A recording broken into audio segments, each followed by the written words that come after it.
Yung anak ko po ay 7 years old na ngayon, pero na-detect po ng doktor na meron siyang Hirschsprung disease. Ito po ay congenital, meron po siya sa pagkakaroon ng bituka ay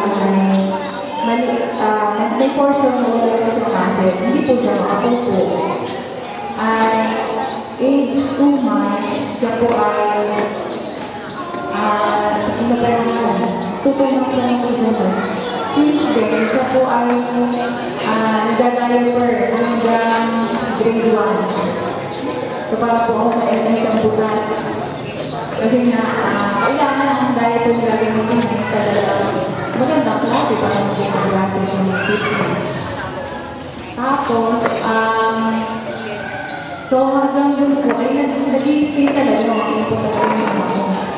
At yun po isang may problema sa amin. Tapos, palagi po siyang may dalang extra kasi hindi naman pa. Kaya tayo ako sa papamit ang tatawang siya mag-stay na namin siya. Talaga po yung malaking sa ano na. At age ng 2 months po, kailangan siyang kumain ng mga solid foods para po yung ma-stretch na sa amin pati yung kanyang bituka.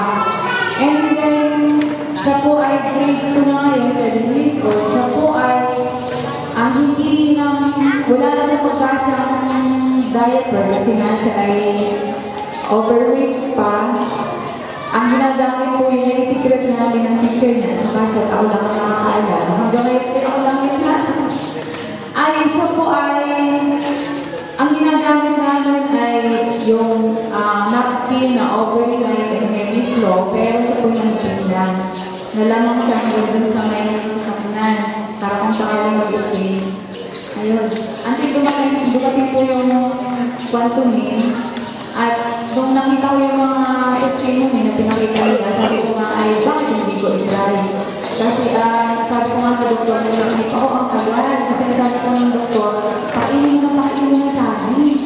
Kahit po kumain sa akin, maraming beses na tinatry kong sundan kung ano ba talaga yung dapat kain. Bakit ganito? Hindi ko talaga makita kung ano yung difference nila na kung kailan siya mag-iising, kailan hindi. Siguro nasa ako ng katawan mo sa kanya kinakainin niya po. Pero sinisigat ko kung masalit yung ano yung dapat para hindi dumating na yung ganun problema na ako ina.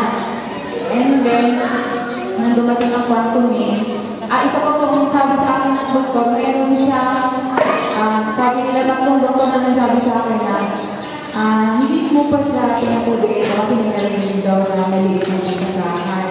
Pero hindi naman po ganun seryoso, parang ganun. Pero kailangan ko rin siyempre magtulong pa rin. Nang dumating po ang quantuming sa aming buhay, kaya talaga kami mag-anak, hindi ko ako nangyayang doon sa halaga. Kasi ito naman ay herbal, from herbal at saka food supplement at the same time. At hindi naman po siya ibinabawal ng doktor. And then, nag-try po kami. At ngayon, simula ng last na medical mission dito, hanggang ngayon, nakakanasan ko po yung isang linggo, kasi ito, bakasyon. So, hindi siya dumalaan. Tuwing hapon, tinitingnan ko sa anak ko, anak, nag-stay ka ba?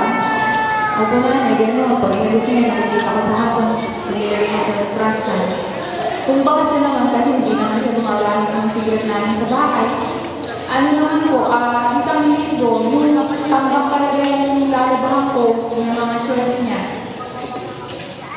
Pero nung gumamit ko kami ng pagkakunin, patak, ay nag-ialis lang ako po talaga na dun sa shorts niya ay dalawang short na lang, at sa onting ko, hindi na lang po ang bangka. So, talaga